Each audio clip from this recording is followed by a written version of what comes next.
ട്രാൻസിഷനും, പക്ഷേ ആ സ്നേഹം എങ്ങനെ പുള്ളിക്കാരൻ ഉള്ളിൽ വെച്ചിട്ട് ഗിൽട്ടുണ്ട് പുള്ളിക്ക്. ആ ഗിൽറ്റ് വളരെ രസമായിട്ടാണ് പുള്ളിക്കാരൻ അത് എക്സ്പ്രസ് ചെയ്തത്. നമ്മൾ അഭിനയിക്കുന്ന സമയത്ത് ചിലപ്പോൾ അതൊന്നും മനസ്സിലാകാൻ പറ്റില്ല, പക്ഷെ ഓൺ സ്ക്രീൻ കാണുമ്പോഴാണ് നമുക്കതിൻ്റെ ഡബ്ബിങ്ങും ബാക്കി കാര്യങ്ങളൊക്കെ കണ്ടു കഴിയുമ്പോഴാണ് എന്താണ് ചെയ്തു വെച്ചേക്കുന്നതെന്ന് അറിയത്തില്ല. വളരെ സട്ടിലായിട്ട് വളരെ രസമായിട്ട് ട്രാൻസിഷൻ ഉള്ളൊരു ആക്ടറാണ്.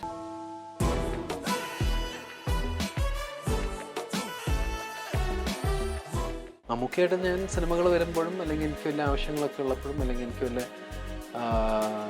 ഡൗട്ടുകളൊക്കെ ഉള്ളപ്പോഴൊക്കെ ഞാൻ മമ്മൂക്കയുടെ മെസ്സേജ് അയച്ചാൽ ചോദിക്കും. പുള്ളിക്കാരന് അതിന് റിപ്ലൈ തരാറുണ്ട്. അങ്ങനത്തെ ഒരു ജേട്ടനാണ് എന്നെ മറ്റേ സുദീപാത്മീകം എന്ന് പറഞ്ഞ സിനിമയിലോട്ട് വിളിക്കുന്നത്, വിജയ് ബാബു എന്ന് പറഞ്ഞ ക്യാരക്ടർ വരുന്നത്. അപ്പം അതുകൊണ്ട് പിന്നെ ഞാൻ ഒരുപാട് ശ്രദ്ധിക്കുന്ന റോളുകളിലോട്ട് ചെയ്യാൻ പറ്റി. അല്ല, കഥാപാത്രമായിട്ട് മാറിക്കഴിഞ്ഞാൽ ഓബ്വിയസ്ലി നമ്മൾ അതിനകത്ത് സിൻസിയറായിട്ട് ചെയ്യുക എന്നുള്ളതാണ്. അപ്പം പിന്നെ അത് അവർക്ക് കംഫർട്ടബിൾ ആണോ എന്നുള്ളതാണ് നമുക്ക് അറിയേണ്ടത്. എത്രമാത്രം അവർ കംഫർട്ടബിളായിട്ട് റിസീവ് ചെയ്യുന്നു എന്നുള്ളതാണ് നമ്മുടെ കോസ്റ്റാസ്. പ്രേമം ഉണ്ടായിരുന്നു, അപ്പോൾ അത് കഴിഞ്ഞിട്ട് പിന്നെ നമ്മൾ വളരെ മ്യൂച്വലായിട്ട് അത് പിരിഞ്ഞു. ഇപ്പം പിന്നെ ഞാൻ മ്യൂച്വലായിട്ട് പിരിയുമ്പോഴാണ് ഏറ്റവും വലിയൊരു പ്രശ്നം തോന്നുന്നത്. നമുക്ക് ഈ മ്യൂച്വൽ ഇല്ലാതെ പിരിയുമ്പോൾ പിന്നെയും അവരെ എങ്ങനെയെങ്കിലേക്കും വെറുക്കാൻ പറ്റും. ഈ വെറുക്കാൻ പറ്റാതെ പിരിയുമ്പോഴത്തെ പ്രശ്നം എപ്പോഴും നമ്മൾ സ്നേഹിച്ചുകൊണ്ടിരിക്കുകയാണല്ലോ അവരെ. നിങ്ങൾ മനസ്സിൽ കാണുന്ന ഇവന്റ് അത് ഏതുമായിക്കോട്ടെ, അതിനെ കൂടുതൽ കളർഫുൾ ആക്കാൻ കൂടുതൽ സ്പെഷ്യൽ കണ്ടന്റോടുകൂടി milestone events, birthday party, engagement, കല്യാണം, കോർപ്പറേറ്റ് ഇവന്റ്സ്, അങ്ങനെ ഏത് ഇവന്റ്സും കൂടുതൽ സ്പെഷ്യൽ കണ്ടന്റോടുകൂടി നമുക്ക് മനോഹരമാക്കാം മൈൽസ്റ്റോൺ ഇവന്റ്സിലൂടെ.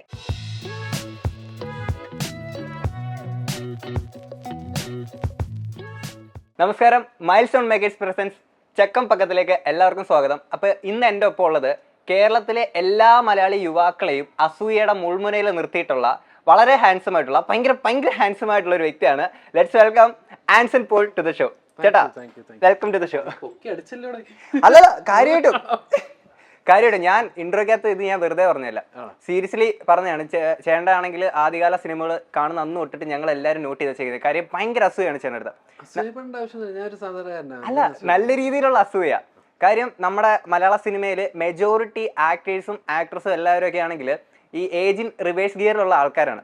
ഇനി ഒരു 10, 30, 40 വർഷം കഴിഞ്ഞിട്ട് ഏജ് ഇൻ റിവേഴ്സ് ഗിയർ എന്നുള്ള ആ ഒരു ലിസ്റ്റിലേക്ക് വരാൻ പോകുന്നൊരു പേര് തീർച്ചയായിട്ടും ചേട്ടനായിരിക്കും. തീർച്ചയായിട്ടും വരും. അപ്പൊ ചേട്ടാ, എങ്ങനെയാണ് ഈ ലുക്ക് കാര്യങ്ങളൊക്കെ മെയിൻറ്റെയിൻ ചെയ്യണേ? പ്രത്യേകിച്ച് പരിപാടികൾ സന്തോഷമായിട്ടിരിക്കുക, ഹാപ്പി ആയിട്ടിരിക്കുക, നല്ല ഫുഡ് അടിക്കുക, ഹെൽത്തി ആയിട്ട് ഫുഡ് അടിക്കുക, മനസ്സ് ശാന്തമായിട്ടിരിക്കുക. അതാണ് ഈ ലുക്കിന്റെ രഹസ്യം. No stress. കല്യാണം കഴിച്ചിട്ടില്ല അതുകൊണ്ട്. ഓക്കെ. അപ്പോൾ ചേട്ടാ, അപ്പം ചേട്ടൻ്റെ ഈ ഒരു കല്യാണത്തിന്റെ കാര്യം പറഞ്ഞപ്പോൾ അതിലോട്ട് ഞാനൊന്ന് വരാം. അല്ലല്ല, ഡീപ് ക്വസ്റ്റ്യൻ അല്ല, ഇത് വേറെ. അപ്പം നമ്മുടെ ഏറ്റവും പുതിയ ചേട്ടൻ്റെ വിശേഷം ബാഡ് ബോയ്സ് ആണ്. അപ്പം ആ ഒരു സിനിമ ഇറങ്ങിയപ്പം നല്ല ആളുകളൊക്കെ നല്ല അഭിപ്രായങ്ങളൊക്കെ പറയുന്നുണ്ട്. അപ്പം ആ ഒരു സിനിമയിൽ നമ്മുടെ ഭയങ്കര ഒരു എന്താ പറയുക, ഇന്റർവ്യൂ സ്റ്റാറാണ് നമ്മുടെ ധ്യാൻ ചേട്ടൻ. അതേപോലെ കുറേ കാസ്റ്റ് കാര്യങ്ങളൊക്കെ വന്നിട്ടുണ്ട്. അപ്പം ഈ ധ്യാൻ ചേട്ടൻ എന്തെങ്കിലും ഫണ്ണി ആയിട്ടുള്ളൊരു സംഭവം ആ ഒരു ഫിലിം സെറ്റിൽ ഉണ്ടായിട്ടുണ്ടായിരുന്നോ? ധ്യാനും ഞാനും ചെന്നൈ തുടങ്ങിയിട്ടുള്ള കാലം തുടങ്ങിയിട്ട് നമുക്ക് അങ്ങോട്ടും ഇങ്ങോട്ടും അറിയാവുന്നതാണ്. ആദ്യമായിട്ടാണ് നമ്മൾ സിനിമ അഭിനയിക്കുന്നത്. അതിന് മുമ്പ് ഒരു സിനിമ ചെയ്യണമായിരുന്നു, പക്ഷെ അത് ചെയ്യാൻ പറ്റിയില്ല. അപ്പോൾ ഇതിനകത്ത് നമ്മൾ രസമായിരുന്നു. നല്ല, എനിക്ക് ഇനിയും ഒരുപാട് സിനിമകൾ ധ്യാൻ്റെ കൂടെ ചെയ്യാൻ താല്പര്യമുണ്ട്. ആവട്ടെ. ധ്യാൻ ചേട്ടൻ ഇന്റർവ്യൂസ് ഒക്കെ കാണാറുണ്ടോ? പിന്നെ എന്താണ് അതിനെപ്പറ്റി അഭിപ്രായം? നല്ല അഭിപ്രായമല്ലേ, ഭയങ്കര ഓപ്പണാണ്. നമ്മുടെ അടുത്ത് സംസാരിക്കുന്ന പോലെ തന്നെയാണ് ഇന്റർവ്യൂവിലും കാര്യങ്ങളൊക്കെ വെട്ടിത്തുറന്നൊക്കെ പറയുന്നത്. അപ്പം അതൊരു നല്ല കഴിവാണ്. ഇപ്പൊ ചെന്നൈയുടെ കാര്യം പറഞ്ഞപ്പോൾ ചേട്ടൻ പഠിച്ചതും വളർന്നതും ഒക്കെ ചെന്നൈയിലാണ്. അപ്പം ഇങ്ങനെ മുമ്പൊരു ഇന്റർവ്യൂലൊക്കെ പറയുന്ന കേട്ടിട്ടുണ്ട്, കോളേജിൽ നിന്ന് സസ്പെൻഷൻ ഒക്കെ കിട്ടിയിട്ടുള്ള ഒരു ഇതൊക്കെ. കോളേജിൽ ഗുണ്ടായിരുന്നാ? കോളേജിൽ നമ്മൾ ഗുണ്ടകളായി പോകുന്നല്ലേ. കോളേജിൽ അങ്ങനെ ചില കാര്യങ്ങൾക്കൊക്കെ വേണ്ടി നമ്മളങ്ങനെ നിൽക്കുമ്പോൾ ചിലപ്പോൾ അങ്ങനെയൊക്കെ ആയിപ്പോവും. ഗുണ്ടായിസാണോ എന്ന് ചോദിച്ചു കഴിഞ്ഞാൽ അങ്ങനെയൊന്നുമില്ല. അല്ല, എന്തിനായിരുന്നു സസ്പെൻഷൻ കിട്ടിയത്? സസ്പെൻഷൻ അവിടെ മറ്റേ അഫിലിയേഷൻ ഇല്ലായിരുന്നു കോളേജിൽ ഒരു അഫിലിയേഷൻ ഇല്ലാത്ത സ്ഥിതിക്ക് പിന്നെ നമ്മളത് സ്ട്രൈക്ക് ചെയ്ത് കഴിഞ്ഞപ്പോൾ കോളേജ് ഒരു 6 മാസം പൂട്ടിയിട്ടു. അപ്പോൾ ആ സ്ട്രൈക്കും പരിപാടികളൊക്കെ നടത്തിയത് നമ്മൾ കുറച്ച് കൂട്ടുകാരൊക്കെ ചേർന്നിട്ടാണ്.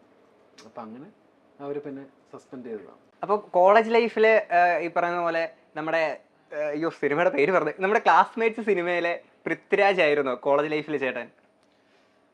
കോളേജ് ലൈഫിൽ അങ്ങനെയൊക്കെയും പറയാം.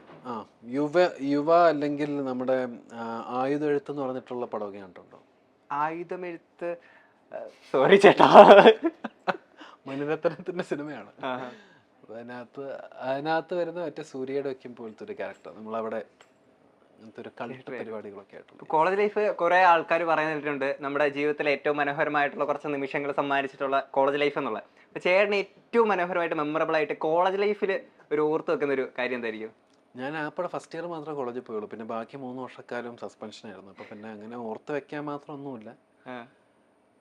അങ്ങനെ കോളേജിൽ ഇങ്ങനെ അപ്പോഴാണ് ഞാൻ മലയാളി ഫ്രണ്ട്സൊക്കെ ആയിട്ട് കുറച്ചും കൂടി കൂടുന്നത്. ഞാൻ ബേസിക്കലി ചെന്നൈയിലാണ് പഠിച്ചു വളർന്നു നോക്കിയപ്പോൾ. അപ്പോൾ അതുകൊണ്ട് അപ്പോൾ കൂടുതലും എനിക്ക് അവിടുത്തെ ആൾക്കാരാണ് എൻ്റെ ഫ്രണ്ട്സ്.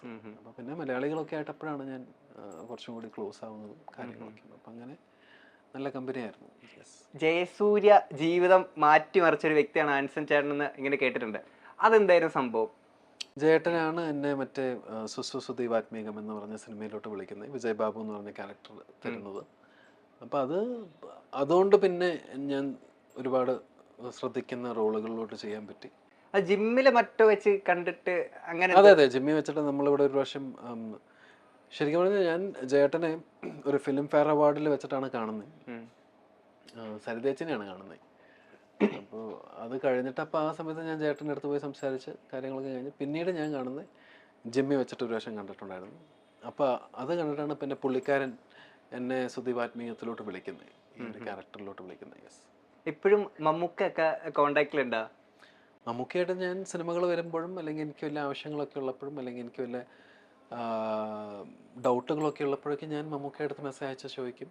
പുള്ളിക്കാരൻ അതിന് റിപ്ലൈ തരാറുണ്ട്. അപ്പം അങ്ങനത്തെ ഒരു റിലേഷൻഷിപ്പ് ഉണ്ട്. ഓക്കെ. അച്ഛൻ്റെ ഒപ്പം അഭിനയിച്ചിട്ടുണ്ട്, മകൻ്റെ ഒപ്പം അഭിനയിച്ചിട്ടുണ്ട് സോളോ മൂവിയിൽ. അപ്പം ഇവർ രണ്ടുപേരുടെ ഒപ്പം അഭിനയിച്ചപ്പം ഒരു ഡിഫറൻസ് ആയിട്ട് തോന്നിയത് രണ്ട് കൂട്ടര്? രണ്ടുപേരും പ്രൊഫഷണലി വേറെ ടോട്ടലി ഇൻഡിവിജ്വൽസ് ആണ്. അവരുടെ ആ ഫാമിലിയുടെ ഇങ്ങനെയാണ് ഒരു സ്റ്റാർ കിഡാന്നുള്ള രീതിയിലൊന്നുമല്ല ദുൽഖറോ അങ്ങനെ ചെയ്യുന്നു. അല്ലെങ്കിൽ മമ്മൂക്കയാണെങ്കിലും മമ്മൂക്ക സ്ക്രീനിൻ്റെ മുമ്പിൽ നിൽക്കുന്ന സമയത്ത് ഞാനൊരു സൂപ്പർ സ്റ്റാറാണ് അല്ലെങ്കിൽ മെഗാ സ്റ്റാറാണെന്നുള്ള രീതിയിലൊന്നുമല്ല നിൽക്കുന്നത്. മമ്മൂക്കയുടെ അടുത്ത് എന്ത് സംഭവം പറഞ്ഞാലും മമ്മൂക്ക അതിൻ്റെ രീതിയിൽ ചെയ്യുന്ന ഓരോരോ ഷോട്ടുകളുണ്ട്. അതൊക്കെ കാണുമ്പോഴാണ് നമുക്ക് അവരുടെ ഒരു പ്രൊഫഷണലിസത്തോട് ഒരു സ്നേഹം തോന്നുന്നത്. നമ്മളും അങ്ങനെ ആവണമെന്നൊക്കെ ആഗ്രഹിക്കുന്നത്. ഇപ്പോൾ ഒരു ക്യാരക്ടറൊക്കെ നമ്മൾ ബിൽഡ് ചെയ്യുക, ഒരു കഥാപാത്രം നമ്മളിലേക്ക് എത്തിക്കുമ്പോഴത്തേക്കിന് അത് നമ്മൾ നല്ല രീതിയിൽ പ്രിപ്പയർ ചെയ്തിട്ട് കാര്യങ്ങളൊക്കെ ആയിരിക്കും ചെയ്യുക. അപ്പം മമ്മൂക്ക ഒപ്പം അഭിനയിച്ചിരുന്ന ടൈമിലാണെങ്കിൽ ചേട്ടൻ തീർച്ചയായിട്ടും കുറേ കാര്യങ്ങളൊക്കെ ഒബ്സർവ് ചെയ്തിട്ടുണ്ടായിരിക്കുമല്ലോ അല്ലേ? അപ്പം ചേട്ടനെ കണ്ടിട്ട് ഭയങ്കര ഇൻസ്പയറിംഗ് ആയിട്ട് തോന്നിയിട്ടുള്ള മമ്മൂക്കയുടെ ആ ഒരു ക്യാരക്ടർ ബിൽഡ് ചെയ്യുന്ന രീതി ഒക്കെ അങ്ങനെ എന്തെങ്കിലും ഒരു സംഭവം? മമ്മൂക്കയുടെ അബ്രാം സന്ധ്യയിലെ കുറച്ച് കാലഘട്ടങ്ങളാണ് എന്ന് വെച്ച് കഴിഞ്ഞാൽ ഞാൻ ജയിലിന് പോകുന്നേക്കാൾ മുമ്പും ഞാൻ ജയിലിന് പോയി കഴിഞ്ഞിട്ടുള്ളൊരു കാലഘട്ടം. അപ്പം അതിൻ്റെ ഒരു ട്രാൻസാക്ഷനും പക്ഷേ ആ സ്നേഹം എങ്ങനെ പുള്ളിക്കാരൻ ഉള്ളിൽ വെച്ചിട്ട് ഗിൽട്ടുണ്ട് പുള്ളിക്ക്. ആ ഗിൽറ്റ് വളരെ രസമായിട്ടാണ് പുള്ളിക്കാരൻ അത് എക്സ്പ്രസ് ചെയ്തത്. നമ്മൾ അഭിനയിക്കുന്ന സമയത്ത് ചിലപ്പോൾ അതൊന്നും മനസ്സിലാകാൻ തരത്തില്ല. പക്ഷെ ഓൺ സ്ക്രീൻ കാണുമ്പോഴാണ് നമുക്കതിൻ്റെ ഡബിങ്ങും ബാക്കി കാര്യങ്ങളൊക്കെ കണ്ട് കഴിയുമ്പോഴാണ് എന്താണ് ചെയ്തു വെച്ചേക്കുന്നതെന്ന് അറിയത്തില്ല. വളരെ സട്ടിലായിട്ട് വളരെ രസമായിട്ട് ട്രാൻസിഷൻ ഉള്ളൊരു ആക്ടർ. സോ അതാണ് പഠിക്കേണ്ടത്. വളരെ കാമായിട്ട് നമ്മൾ ഒരു സിനിമയ്ക്ക് നമ്മൾ പ്രിപ്പയർ ചെയ്യുന്നത് പോലും അത്രയും കാംനെസ്സോടെ പ്രിപ്പയർ ചെയ്തിട്ട് ഡെലിവർ ചെയ്യാൻ പറ്റാവുന്നതാണ്. I think it's good acting എന്ന് പറയുന്നത്. ചേട്ടൻ റെമോ മൂവിയിൽ അഭിനയിച്ച ടൈമിൽ എനിക്ക് ചെറിയൊരു ചോദ്യം ചോദിക്കാനുള്ള, നമ്മളെ ഇപ്പം കീർത്തി സുരേഷ് ഉണ്ടായിരുന്നു, പിന്നെ ശിവകാർത്തികൻ സാർ ഉണ്ടായിരുന്നു. അപ്പോൾ ശിവകാർത്തികൻ സാറും ഒരു ലേഡി ക്യാരക്ടറിലായിരുന്നു ഒരു മൂവി ചെയ്തിട്ടുണ്ടായിരുന്നത്. അപ്പോൾ ഇവർ രണ്ടുപേരിൽ ഏറ്റവും കൂടുതൽ സുന്ദരിയാണെന്ന് തോന്നിയ ആരെയാ?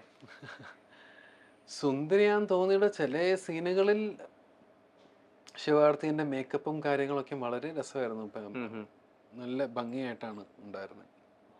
പക്ഷേ കീർത്തിയാണല്ലോ സുന്ദരി. പെണ്ണാന്നറിയാലോ, ആയിരിക്കുമല്ലോ സുന്ദരിയാ. ഓക്കെ ചേട്ടാ, അപ്പോൾ നമുക്ക് ചെറിയൊരു സെഗ്മെന്റിലോട്ട് പോവാം. അപ്പം ഞാൻ കുറച്ച് ചോദ്യങ്ങൾ ചോദിക്കാം. അപ്പോൾ ഇതെടുക്കാണ്. ഓക്കെ.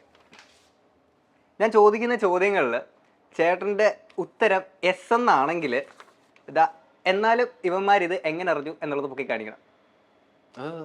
അല്ല, ഞാൻ കുറച്ച് ചോദ്യങ്ങൾ ചോദിക്കും. അപ്പം ചേട്ടൻ്റെ ഉത്തരം എസ് എന്നാണെങ്കിൽ ഫസ്റ്റ് ഇതാ, ഇത് വായിക്കാൻ അറിയണ്ട എനിക്ക്. മലയാളം അറിയത്തില്ല. ഇതിന് മുമ്പത്തെ ഇന്റർവ്യൂവിൽ ഞാൻ പറഞ്ഞേക്കുന്നത് എനിക്ക് മലയാളം. ശരിയാ, ഞാൻ കണ്ടിരുന്നു. മലയാളത്തിന് കുറച്ച് ബുദ്ധിമുട്ടുണ്ടല്ലേ? ബുദ്ധിമുട്ടല്ലേ, ഒട്ടും അറിയത്തില്ല. അല്ല, ഞാൻ അല്ല ഇത് നമ്മുടെ ജനാർദ്ദൻ സാറിന്റെ ആ യെസ് എന്നാണെങ്കിൽ ഇത് ഈ ഫോട്ടോ, ആ ആ ആ നോ എന്നാണെങ്കിൽ ഇതാ ഇത് നമ്മുടെ അരിസ്റ്റോ അശോകൻ ചേട്ടൻ്റെ. എന്താ എഴുതിയേക്കുന്നത്? ഇതിനകത്ത് നഹി എന്ന് പറഞ്ഞാൽ നഹി പോടോ ഹേ. ഓ ഓക്കെ, പിന്നെ ചേട്ടന് കമന്റ് ചെയ്യാൻ താല്പര്യം ഇല്ലെങ്കിൽ ഇത് നമ്മുടെ മുകേഷ് ചേട്ടന്റെ ഓ കമ്പിളിപ്പതപ്പ്. ഭാഗ്യം അത് ഇംഗ്ലീഷിലുള്ള കാര്യം കുഴപ്പമില്ല. ആ ഓക്കെ, അപ്പം ആദ്യത്തെ ചോദ്യം ചോദിക്കുകയാണേ, ആദ്യ കാഴ്ചയിൽ പ്രണയം തോന്നിയിട്ടുണ്ടോ? അതേ കാഴ്ചയിൽ പ്രണയം പിന്നെ അല്ലാതെ ആരും ചോദിക്കത്തില്ല, ആരുടെ അടുത്തും പറയാനും പറ്റത്തില്ല. ഇപ്പൊ ജീവിതത്തിൽ അങ്ങനെ ഒരുപാട് പ്രണയങ്ങൾ ഉണ്ടായിട്ടുണ്ടോ? പ്രണയം ഇല്ലാത്തവരാരും ഉള്ളേ? പ്രണയിക്കണ്ടേ? പ്രണയം ഉണ്ടായിട്ടുണ്ട് ഒരുപാട്. പ്രണയത്തെ പറ്റിയുള്ള ചേട്ടൻ്റെ ഒരു കോൺസെപ്റ്റ് എന്താ? Live in the moment, love in the moment. Yes, അത് നിലനിൽച്ച് പോകാൻ പറ്റുവാണെങ്കിൽ അടിപൊളി. ചേട്ടൻ മുമ്പ് പറയുന്നത് കേട്ടിട്ടുണ്ട്, ഒരു ജീവിതത്തില് ഒരു 8 മാസത്തോളം ഒരു ലോങ് റൈഡ് പോയതായിട്ട്. ഒരു ട്രാവൽ റൈഡല്ല, ഒരു ട്രാവലിങ്ങിന് വേണ്ടിയിട്ട്. അപ്പൊ അതിനെ പറ്റിയിട്ട് പറയാൻ പറ്റുമെങ്കിൽ?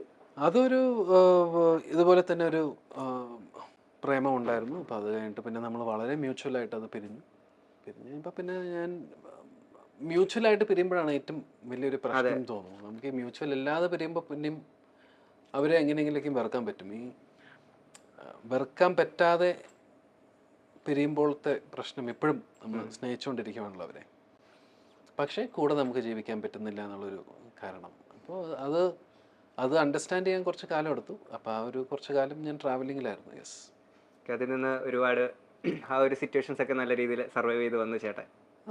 സർവൈവൽ ആണല്ലോ എല്ലാവരും. അതെ, നമ്മുടെ ജീവിതം എന്ന് പറയുന്ന ഒരു സർവൈവൽ ആണല്ലോ. ഓക്കെ, അപ്പം അടുത്ത ചോദ്യം, ആഗ്രഹിച്ച റോള് കിട്ടാതിരുന്നിട്ടുണ്ടോ? എന്നാലും മരുത് എങ്ങനെ അറിഞ്ഞു? ഓക്കെ, അനി അടുത്ത ചോദിക്കല്ലേ, ഇപ്പൊ ഇഷ്ടമില്ലാത്ത ആളോട് ഫോണിൽ സംസാരിക്കേണ്ടി വന്നിട്ടുണ്ടോ?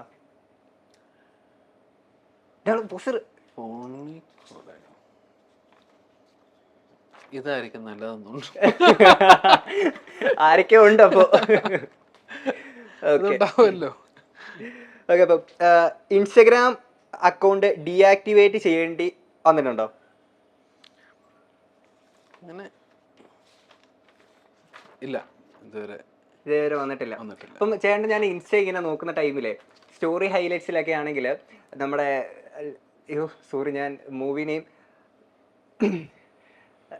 ആ ഒരു മൂവി ഇറങ്ങിയ ആ ഒരു ടൈമിലാണെങ്കിൽ ചേട്ടനാണെങ്കിൽ അവർ കുറെ ഗാംബ്ലർ മൂവി, നമ്മുടെ first super hero movie gambler ഇറങ്ങിയ ടൈമില്, അല്ല സൂപ്പർ ഹ്യൂമൻ എന്ന് ചേട്ടൻ അവിടെ പ്രത്യേകം കൂടുതൽ എഴുതിയിട്ടുണ്ടായിരുന്നു. അപ്പൊ അന്ന് ഈ ആളുകളൊക്കെ മെസ്സേജ് കാര്യങ്ങളൊക്കെ അയച്ചിട്ടുണ്ടായിരുന്നത് ചേട്ടൻ സ്ക്രീൻഷോട്ട് എടുത്ത് സ്റ്റോറി ഇട്ടിട്ടുണ്ടായിരുന്നു. അപ്പൊ അത്രത്തോളം ആരാധകരെ സ്നേഹിക്കുന്നുണ്ടോ ചേട്ടൻ?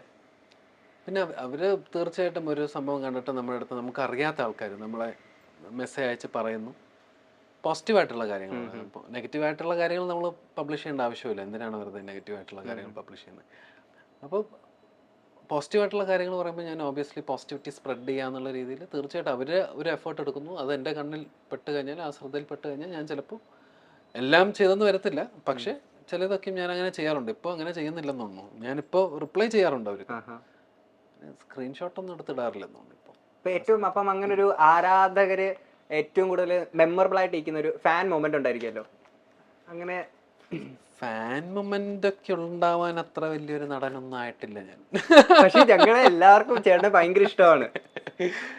നമുക്ക് അങ്ങനെ അത്ര വലിയ അങ്ങനെ ഒരു ഫാൻ മൊമെന്റ് ഒന്നും അങ്ങനെയൊന്നും ആയിട്ടില്ല. പക്ഷെ അവരൊക്കെ വെൽക്കമിങ് ആണെന്ന് അറിയുന്നതിൽ ഒരുപാട് സന്തോഷമാണ്. ഒരുപാട് പേര് സ്നേഹിക്കുന്നുണ്ടെന്ന് അറിയുന്നതിൽ ഒരുപാട് സന്തോഷമാണ്. അപ്പോൾ അത് ഒരു റെസ്പോൺസിബിലിറ്റിയാണ്. അവർക്ക് നല്ല നല്ല സിനിമകൾ നമ്മളോണ്ട് ചെയ്യാൻ പറ്റാവുന്ന മാക്സിമം നമ്മൾ ഓരോ സിനിമകളും ചെയ്യാൻ പ്രയത്നിക്കുന്നുണ്ട്. ജെന്യൂൻലി. ഇനി അങ്ങനെ ഒരുപാട് ഫാൻ മൊമെന്റ്സ് ചേട്ടൻ്റെ ലൈഫിൽ ഉണ്ടാവട്ടെ എന്ന് പ്രാർത്ഥിക്കുന്നു. ഇപ്പം സ്വന്തം ഫോൺ അടിച്ചു പൊട്ടിച്ചിട്ടുണ്ടോ? അടിച്ചു പൊട്ടിച്ചിട്ടുണ്ടോന്നോ? ഒരിക്കലുമില്ല. നമ്മൾ സ്വന്തമായിട്ട് പൈസ കൊടുത്ത് വാങ്ങുന്ന ഫോണല്ലേ. ഞാൻ ആരും തൂക്കിട്ട് പൊട്ടിക്കാനോ എനിക്കൊന്നും മേല. അല്ല, ആരുടെയൊക്കെ ദേഷ്യം വന്നിട്ട് എന്നൊക്കെ പറഞ്ഞോണ്ട്? ഇല്ലല്ല. ഇപ്പം ഫോൺ അല്ലാതെ എന്തെങ്കിലും സാധനങ്ങളോ അങ്ങനെ എന്തെങ്കിലുമൊക്കെ, പാത്രം എറിയുക, ഗ്ലാസ് എറിയുക, അങ്ങനെ മാക്സിമം വല്ല പ്ലാസ്റ്റിക് കുപ്പി എങ്ങാനും എടുത്തെറിഞ്ഞിട്ടുണ്ടെങ്കിലേ ഉള്ളൂ.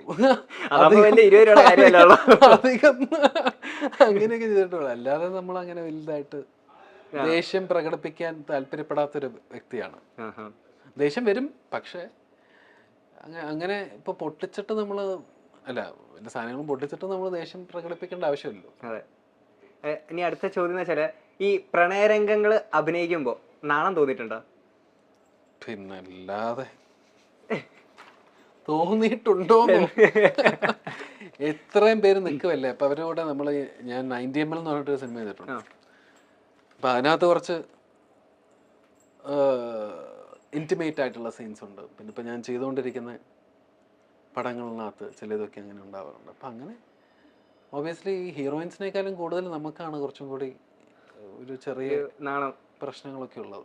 പിന്നെ അവരുടെ അടുത്ത് നമ്മൾ ചോദിക്കും, പിന്നെ കംഫർട്ടബിൾ ആയിട്ട് കൺസേൺ ഒക്കെ ചോദിച്ചിട്ട് നമ്മൾ കാര്യങ്ങളൊക്കെ നല്ല രീതിയിൽ. അല്ല, നമ്മളിപ്പോ ഒരു കഥാപാത്രമായിട്ട് ചേട്ടൻ മാറാൻ വേണ്ടി ചേട്ടൻ്റെതായിട്ടുള്ള കുറച്ച് പ്രിപ്പറേഷൻസ് ഉണ്ടാവുമല്ലോ. അപ്പം ആ ഒരു കഥാപാത്രമായിട്ട് മാറിയിട്ട് ഇത്തരം ഇന്റിമേറ്റ് സീൻസ് ഒക്കെ ചെയ്യേണ്ടി വരുമ്പോൾ അതിന് വേണ്ടിയിട്ട് എന്തെങ്കിലും ഞാൻ ഇങ്ങനെ ചെയ്താൽ ശരിയാകും, അല്ലെങ്കിൽ ഇങ്ങനെ ചെയ്യണോ എന്നൊക്കെ ഒരു ഡൗട്ട് കാര്യങ്ങളൊക്കെ തോന്നാറുണ്ടോ? അല്ല, കഥാപാത്രമായിട്ട് മാറിക്കഴിഞ്ഞാൽ ഒബിയസ്ലി നമ്മൾ അതിനകത്ത് സിൻസിയറായിട്ട് ചെയ്യുക. അപ്പം പിന്നെ അത് അവർക്ക് കംഫർട്ടബിൾ ആണോ എന്നുള്ളതാണ് നമുക്ക് അറിയേണ്ടത്. എത്രമാത്രം അവർ കംഫർട്ടബിൾ ആയിട്ട് റിസീവ് ചെയ്യുന്നു എന്നുള്ളതാണ് നമ്മുടെ കോസ്റ്റാർസ്. അപ്പം അവർ കംഫർട്ടബിൾ, ആ ഒരു കംഫർട്ടബിലിറ്റി ലെവൽ നമ്മൾ മ്യൂച്വലി അങ്ങോട്ടും ഇങ്ങോട്ടും, അവരും എൻ്റെ അടുത്ത് വയ്ക്കും, ഞാനും അവരുടെ അടുത്ത് വയ്ക്കും. എന്നിട്ട് പിന്നെ നമ്മളത് ഒബിയസ്ലി നമ്മളത് ചെയ്യുന്നതാണ്. ചേട്ടാ എപ്പോഴെങ്കിലും വിളിക്കാത്ത കല്യാണത്തിന് പോയിട്ടുണ്ടോ? അതിന് പോയിട്ടുണ്ട്. വിളിക്കാത്ത കല്യാണത്തിന് പോയിട്ടുണ്ട്. ആരുടെ ആയിരുന്നു പറയാൻ താല്പര്യമുണ്ടോ? അങ്ങനെ എനിക്ക് ഓർമ്മയില്ല ആരുടെ ആയിരുന്നു. അപ്പൊ ഒരുപാട് പോയിട്ടുണ്ടോ? അല്ല, അങ്ങനെ ഓർമ്മയില്ലെന്ന് വെച്ച് കഴിഞ്ഞാൽ പെട്ടെന്ന് നമ്മളൊരു സ്ഥലത്തേക്ക് ട്രാവൽ ചെയ്ത് പോകുന്ന സമയത്ത് പെട്ടെന്നൊരു കല്യാണം അവിടെ നടക്കുന്നു. അപ്പൊ അങ്ങനെ ഫുഡ് കഴിക്കാൻ അങ്ങനെ കയറി അവരെ കണ്ടു, അവരെ പരിചയപ്പെട്ടു. അങ്ങനെ പോയി പറയുകയും ചെയ്തു കേട്ടോ, നമ്മളിങ്ങനെ കല്യാണത്തിന് വിളിച്ചിട്ടില്ല, നമ്മള് വരുത്തന്മാരാണ് എന്ന് പറഞ്ഞ് പിന്നെ അവിടുന്ന് വെറുതെ ഒരു രസമല്ലേ. അപ്പൊ അങ്ങനെ ചെയ്തിട്ടുണ്ട്. പണ്ടത്തെ ഫിലിമിൽ വന്നതിന് ശേഷമാണോ അതോ സിനിമയ്ക്ക് വന്നതിന് ശേഷം? എനിക്ക് തോന്നുന്നു KQ കഴിഞ്ഞിട്ട് ഒരു കല്യാണത്തിന് ഒരു വീട്, ഒരു ഗൃഹപ്രവേശമായിരുന്നു. അപ്പൊ അവര് വീട്ടിൽ കയറി അങ്ങനെ പോയിട്ടുണ്ടായിരുന്നു. കുറച്ച് കാലങ്ങളായി, 2014 നടന്നായിരുന്നു. അവരൊക്കെ ഇത് കാണുന്നതായിരിക്കുമല്ലേ? അവര് ഭയങ്കര വെൽക്കമിങ് ആയിരുന്നു കേട്ടോ. അവര് ഭയങ്കര വെൽക്കമിങ് ആയിരുന്നു. അവര് പിന്നെ അവര് അവിടെ നിന്ന് പിന്നെ എല്ലാരെയും കൊണ്ടുപോയി പരിചയപ്പെടുത്തലും പരിപാടികളൊക്കെ ഉണ്ടായിരുന്നു. നല്ല ആൾക്കാരായിരുന്നു. നല്ല ആൾക്കാരായിരുന്നു. ഓക്കെ. അപ്പോൾ ടിക്കറ്റ് എടുക്കാതെ ബസ്സിലോ ട്രെയിനിലോ യാത്ര ചെയ്തിട്ടുണ്ടോ? ടിക്കറ്റ് എടുക്കാതെ യാത്ര ചെയ്തിട്ടില്ല. നെഹി എന്ന് പറഞ്ഞ നെഹി ടിക്കറ്റ് എടുക്കാതെ യാത്ര ചെയ്തു. പക്ഷെ ടിക്കറ്റ് എടുത്തിട്ട് ഞാനിങ്ങനെ ചെന്നൈ വെച്ച് ഞാനിങ്ങനെ ടിക്കറ്റ് എടുത്ത് ഈ ടിക്കറ്റ് ചുരുട്ടി ഇങ്ങനെ ഈ മോതിരത്തിന്റെ ഉള്ളിൽ വെക്കുന്നൊരു ഹാബിറ്റ് ഉണ്ടായിരുന്നു. അപ്പൊ അത് ചെറുപ്പത്തിലാട്ടോ. ഞാൻ ആ സമയത്ത് ഈ സിഗരറ്റ് വലിക്കുന്നൊക്കെ ഞാൻ കണ്ടിട്ടുണ്ട്. അപ്പോൾ സിഗരറ്റ് വലിക്കുന്ന പോലെ ഈ സാധനം ഇങ്ങനെ വെറുതെ എടുത്ത് ഇങ്ങനെ വെറുതെ കാണിച്ചുകൊണ്ടിരുന്നു. പിന്നെ അത് ഞാൻ പുറത്തേക്ക് എടുത്തിടുകയും ചെയ്തു. പിന്നെ പെട്ടെന്നായിരുന്നു ചക്കര വന്നിട്ട് നമ്മുടെ അടുത്ത് ടിക്കറ്റ് ചോദിക്കുന്നത്. അപ്പോൾ ഈ ടിക്കറ്റ് ഇടുകയും ചെയ്തു. പിന്നെ കൊടുക്കാനും പറ്റിയില്ല. അങ്ങനത്തെ ഞാൻ ഫൈൻ കൊടുത്തു. ഒരു 200 രൂപ കൊണ്ട് കൊടുത്തു. 200 രൂപ. പറഞ്ഞില്ലേ ടിക്കറ്റ് എടുത്തായിരുന്നു? ടിക്കറ്റ് എടുത്തെന്നൊക്കെ പറഞ്ഞു. അവരുടെ അടുത്ത് പ്രൂവ് ചെയ്യാനൊക്കെ നോക്കി. പക്ഷെ നമ്മൾ ഓബിയസ്ലി കളഞ്ഞ സാധനത്തിന് പറ്റി പിന്നെ പറഞ്ഞിട്ട് കാര്യമല്ലോ. അതെ. അത് ഫിലിമിലൊക്കെ, അതും ഫിലിമിൽ വരുന്നതിന് മുമ്പല്ലേ? അതൊക്കെ കൊച്ചു കാലത്തില് 7th 8th പഠിക്കുന്ന സമയത്താണ്. ഒറ്റയ്ക്ക് യാത്ര ചെയ്യാ ആ ടൈമില്? ഞാൻ എൻ്റെ ഒരു കസിൻ ബ്രദർ ഉണ്ടായിരുന്നു. പുള്ളിക്കാരനാണ് പൈസ കൊടുത്തത്. ഓക്കെ. ഫോൺ നമ്പർ ആർക്കെങ്കിലും തെറ്റിച്ചു കൊടുത്തിട്ടുണ്ടോ? ഫോൺ നമ്പർ തെറ്റിച്ചു കൊടുക്കാറുണ്ട്. ശല്യമായിട്ട് മാറാറുണ്ടോ പലരും? ഇങ്ങനെ എല്ലായിടത്തും നമ്മുടെ ഫോൺ നമ്പർ കൊടുക്കണമെന്നല്ലോ. അതുകൊണ്ട് പിന്നെ ഞാൻ ചില സമയത്ത് തെറ്റിച്ചു കൊടുക്കാറുണ്ട്. അപ്പോൾ തെറ്റിച്ചു കൊടുക്കണ്ടെന്ന് വിചാരിക്കുന്ന ആൾക്കാർക്ക് തെറ്റിക്കാതെ കൊടുക്കും. ഓക്കെ. തേപ്പ് കിട്ടിയിട്ടുണ്ട്? പിന്നല്ലാതെ തേപ്പ് കിട്ടിയിട്ടുണ്ടോ? തേപ്പ് കിട്ടാത്തവരൊരാള് കിട്ടിയിട്ടില്ലേ? തേപ്പായിട്ടല്ല, ചെറിയ രീതിയിലൊക്കെ കിട്ടിയിട്ടുണ്ട്. അതൊക്കെ അനുഭവമല്ലേ? അടിപൊളിയല്ലേ? അതെ, എക്സ്പീരിയൻസ് അല്ലേ? നമ്മൾ നേരത്തെ പറഞ്ഞ ആ ഒരു കഥയല്ലല്ലോ. അല്ലല്ല, അത് വളരെ മ്യൂച്വൽ അല്ലേ? അതിനകത്ത് എവിടെയാണ് തേപ്പ് വരുന്നത്? അതെ, മ്യൂച്വൽ ആയിട്ടുള്ളതിൽ തേപ്പ് ഉണ്ടാവത്തില്ലല്ലോ. വഴക്കിടുമ്പോൾ പ്രിയപ്പെട്ടവരെ ഫോണിൽ ബ്ലോക്ക്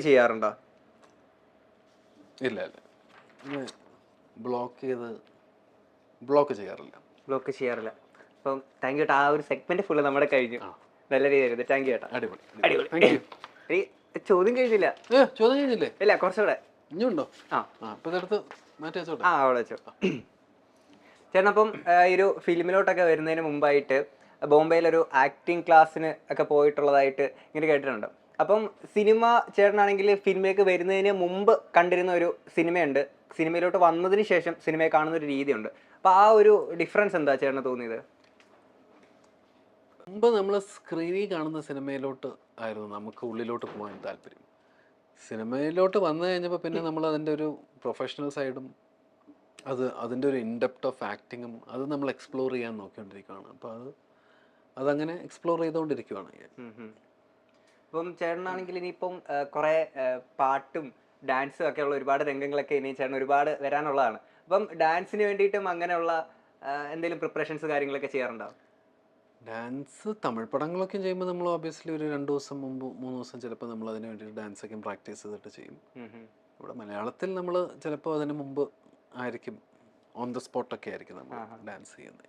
ചേട്ടാ, അപ്പം മറ്റ് ഭാഷയിൽ തമിഴിൽ, മലയാളം, പിന്നെ Hindi, short films, music videos, അത്തരം പല ഭാഷയിൽ ചേട്ടന് ചെയ്യുന്നുണ്ട്.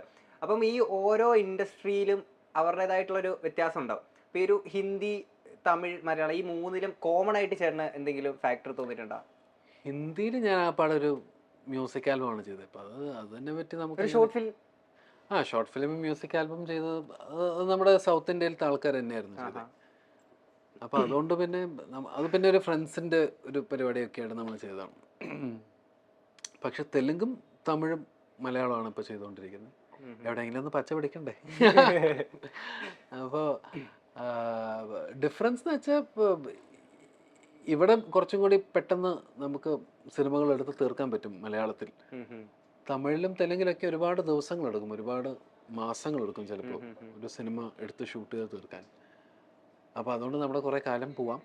ചിലപ്പോൾ ആ സിനിമ നല്ല രീതിയിൽ വർക്കാവാം, ചിലപ്പോൾ വർക്കായില്ലെന്ന് വരും. അപ്പം അങ്ങനത്തെ ഒരു സംഭവം ഉണ്ട്. It's A Gamble.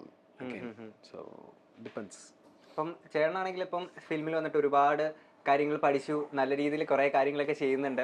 അപ്പം ചേട്ടനൊരു കഥാപാത്രം ചേട്ടനിലേക്ക് എത്തുമ്പോഴത്തേക്കിന് ഈ കഥാപാത്രം ഞാൻ ചെയ്താൽ ഓക്കെ ആയിരിക്കും, എന്നെക്കൊണ്ട് എൻ്റെ ബെറ്റർ ചെയ്യാൻ പറ്റും എന്നൊക്കെ വിചാരിച്ച് എങ്ങനെയാണ് ചേട്ടനൊരു കഥാപാത്രം ചൂസ് ചെയ്യുന്നത്?